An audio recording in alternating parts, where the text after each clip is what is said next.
Aujourd'hui, on va parler des mauvaises habitudes et surtout de comment les briser. J'ai peut-être pas la meilleure coupe que j'ai eue sur toutes les vidéos YouTube, mais par contre, je pense que celle-là, ça va être la meilleure. La bonne nouvelle avec les mauvaises habitudes, c'est que souvent, quand j'en parle à des personnes, elles ont déjà conscience de celles-ci. Alors peut-être que tes mauvaises habitudes, c'est de procrastiner. Peut-être que c'est de dépenser plus que ce que tu as. Peut-être que c'est de t'énerver au-delà du raisonnable dès qu'un projet prend un peu de retard ou qu'il y a quelque chose qui se passe pas comme tu le veux. Peut-être que ta mauvaise habitude, c'est de pas faire de sport, de manger des cochonneries. On peut en trouver plein. On a tous des mauvaises habitudes. Et la seconde bonne nouvelle dans cette vidéo, c'est que tu n'as plus à te sentir mal par rapport à ça. Car ce qu'on va faire ici, c'est expliquer pourquoi elles surviennent, où elles surviennent, et je vais te montrer une seule chose, un seul levier que tu peux activer pour les briser. Ok, alors, pour commencer, on va voir ensemble 4 types de mauvaises habitudes. Et tu vas voir, quand tu as appris à les identifier, tout devient clairement plus simple. Alors je te propose de rassembler toutes tes mauvaises habitudes dans ta tête. Tu peux mettre pause d'ailleurs, le temps de le faire. Et on va essayer d'expliquer pourquoi elles sont là et comment elles surviennent. Tu vois, par définition, une mauvaise habitude, elle est récurrente. Elle arrive sans que tu t'en rendes compte, car en fait tu l'as répété tellement de fois que c'est devenu un automatisme. C'est vraiment devenu une seconde nature. Et c'est normal, c'est la manière d'opérer du cerveau, il automatise la majorité de nos comportements. Et ça, c'est pour nous faire gagner de l'énergie, pour nous faire gagner des ressources.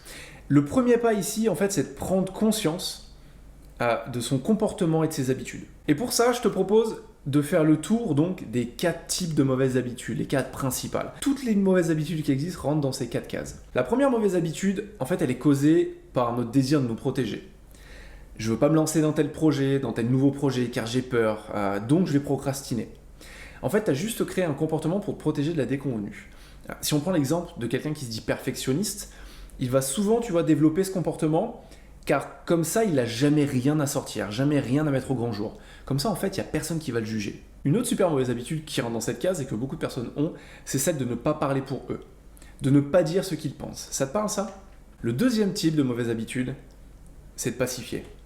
C'est de pacifier ses émotions négatives, de pacifier nos émotions négatives. Vu qu'en fait, on ne sait pas comment gérer nos émotions négatives, on va les pacifier en mangeant un bonbon, comme un enfant à qui tu vas donner une sucette ou tu vas donner un bonbon. On va pacifier en allant sur les réseaux sociaux, en se mettant à glander devant Netflix, clairement, ça c'est la mode aujourd'hui. En fait, on va pacifier avec de la nourriture, avec les réseaux sociaux, on va se laisser distraire en fait, même à travers des discussions inintéressantes par exemple avec des personnes. On fait ça car en fait à l'intérieur, on crie au changement, on crie à l'action, allez vas-y fais quelque chose. Mais vu qu'on ne sait pas quoi faire, on enterre tout ça. C'est ce qu'on appelle en psychologie un déplacement. On développe toutes ces mauvaises habitudes car en fait, au fond, on se sent en insécurité. Le troisième type de mauvaises habitudes, c'est... Comment l'expliquer simplement? En fait, tu vas être là pour faire plus plaisir aux autres plutôt qu'à toi-même. Et ça cause du stress. Ça cause de l'épuisement, ça cause aussi un déficit de confiance en soi. Ça crée un déficit de confiance en soi, notamment car on ne se bat plus pour ce que nous on veut, mais pour ce que les autres veulent ou ne veulent pas. On fait tout pour que tout le monde soit tout le temps content, mais ça c'est au détriment de notre bien-être. Peut-être que ça te parle, cette mauvaise habitude, elle est vraiment courante et très handicapante au quotidien. Enfin, le quatrième type de mauvaise habitude, c'est cette volonté de prouver notre existence en fait tout le temps. Tu vois, tu es en voiture, il y a quelqu'un qui va te couper la route et à ce moment en fait tu vas faire n'importe quoi pour lui montrer que tu existes et que c'est lui qui a tort. Tu vas le doubler par la droite sans clignotant, en faisant crisser les pneus, en disant ah tiens tocard, bien fait pour toi. Franchement c'est n'importe quoi et ça en fait ça arrive très souvent. On fait n'importe quoi. Quelqu'un te fait une crasse et toi dans ta tête en fait t'es déjà en mode allez œil pour œil, dent pour dent. Parfois, on va vouloir valider ce comportement en se disant qu'on n'est pas du genre à se laisser faire, mais en fait, en réalité, c'est juste un moyen de montrer au monde entier qu'on existe. On veut prouver qu'on est quelqu'un qui se bat, qui se bat, qui se bat. La plupart des personnes, elles ne savent pas quelles sont leurs mauvaises habitudes. Et souvent, ce sont ces mêmes personnes qui sont malheureuses. Car il leur arrive des choses qui ne leur plaisent pas, et elles ne savent pas pourquoi.